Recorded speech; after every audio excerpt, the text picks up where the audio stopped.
Love him or hate him, Rush Limbaugh is the king of conservative talk radio. 20 million people listen to him each week on close to 600 stations across the country. He's also written a new children's book called Rush Revere and the Presidency. And Rush Limbaugh joins us now live from his EIB studio in Florida. Rush, welcome back to Fox News Sunday. Always good to have you, sir. Thank you, Chris. It's great to be here. You say that what's happening to Donald Trump right now is that the left-wing courts, the left-wing media, the left-wing bureaucracy are trying to, in your words, sabotage his presidency. Sabotage?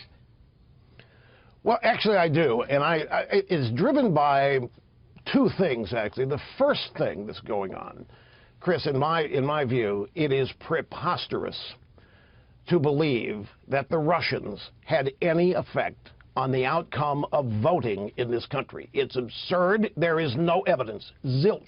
Zero. Nada. The New York Times has run two stories that are basically propaganda on this, one in October and one this past week. And both stories clearly say no evidence. Nobody they've talked to has any evidence whatsoever to suggest it.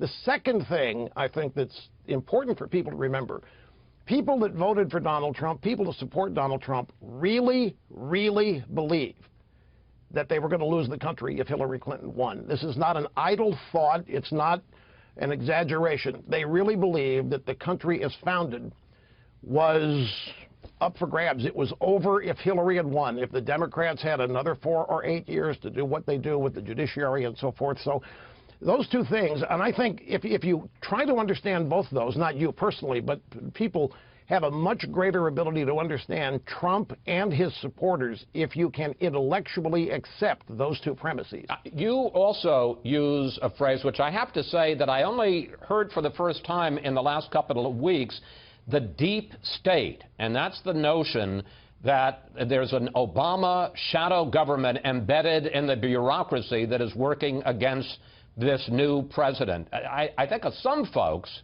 are going to think that's right on, and some folks will think it's awfully conspiratorial.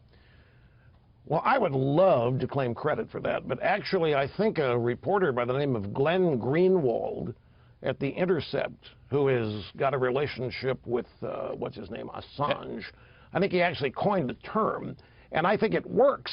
I don't think who's driving this business that the Russians hacked the election? It's the Democrat Party. It's Hillary. It's Obama. It's all those people who just can't accept that. And you think they're behind the leaks too?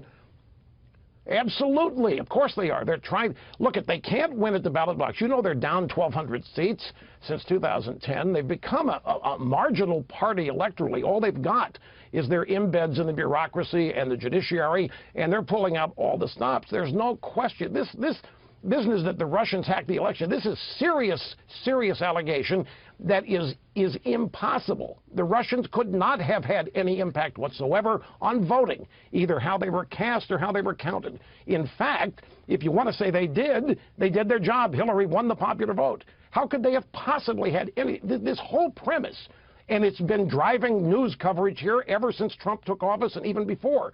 And you don't need any more evidence than that to suggest and to know that the left, which is run by Obama and Hillary and the hierarchy of the Democrat Party, is doing everything they can to undermine, to sabotage, and to prevent Trump from implementing his agenda. There's no question about it. I know what Trump should do. Well, I'm going to get to that in a second. But you suggest that there are some things that President Trump may be doing wrong. For instance, you said that you're skeptical about his idea, and we heard it again from Reince Priebus, that they're going to come out with a new executive order on the so-called travel ban, and that this new one is going to pass muster with the federal courts. You're skeptical about that. Well, I'm not so much skeptical. I think they're going to do it, and I think they should do it, because the judiciary, again, is pockmarked with judicial appointees that Democrat presidents have made for years, and they're in there for life. And as we have seen in the first executive order, you know, Chris, his executive order hasn't even been ruled on. The judge in Seattle said, well, the president said during the campaign that he wanted to ban Muslims, and I thought, no, it's irrelevant. They're not even using the law to try to stop the president on this. I think what the president has to do, and I was happy to see it, this rally was something that I hoped he would do, And in the rally, he really focused on domestic agenda. Look, here's the thing. Donald Trump has nobody helping him other than the people that voted for him. Obama had the media. Obama had the judiciary. Obama had all kinds of support. At an Obama press conference, a typical question, what enchants you? I mean, Obama was never challenged seriously by the media. Trump doesn't have any of that. He's got to keep his supporters on board. He's got to keep them revved up. So the rally was great. But the thing that will really make all this Russia stuff and all this deep state stuff not take hold is getting to work, implementing the repeal of Obamacare, getting to work and really doing tax reform, and getting to work and really shore up our borders, because that is the primary area where people that voted for Trump felt that we were on the way to losing the country.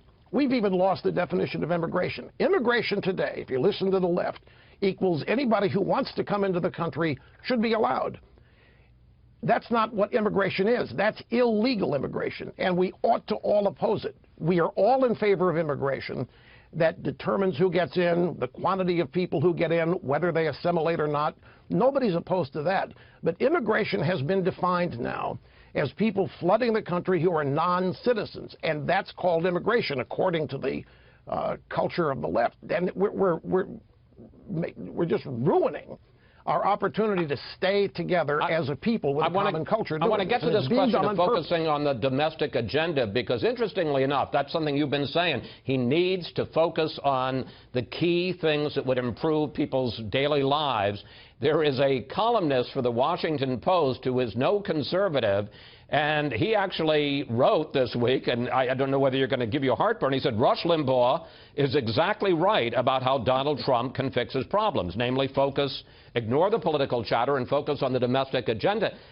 But I got to tell you, by historical standards, by this point, Obama stimulus had already been passed. President Trump is pretty slow on Obamacare, is pretty slow on repealing Obamacare, pretty slow on tax reform, and there's a lot of disarray inside the Republican Party on Capitol Hill. Well, now, here I have to tiptoe.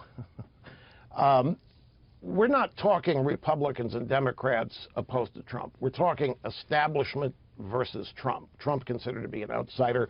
The establishment doesn't want any part of Trump. They don't want him to succeed, and I would throw some Republicans in that as well. It's just the way Washington works. And this is why I think moving forward on this agenda is crucial. You mentioned Obama's stimulus. Here's the difference, and this is what Trump supporters know. It wasn't a stimulus. It was a payoff to unions, Chris. It didn't stimulate anything.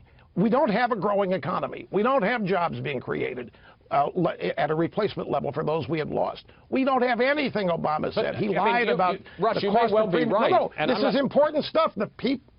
Well, no, I'm not disagreeing with you. I'm just saying at least he passed his program, and President Trump hasn't passed any of his programs yet. Well, it makes my point. Here you had, I tiptoe again. You have the historic. You're not very good at tiptoeing. African American. Well, it's television. It's Fox News. I have deep respect.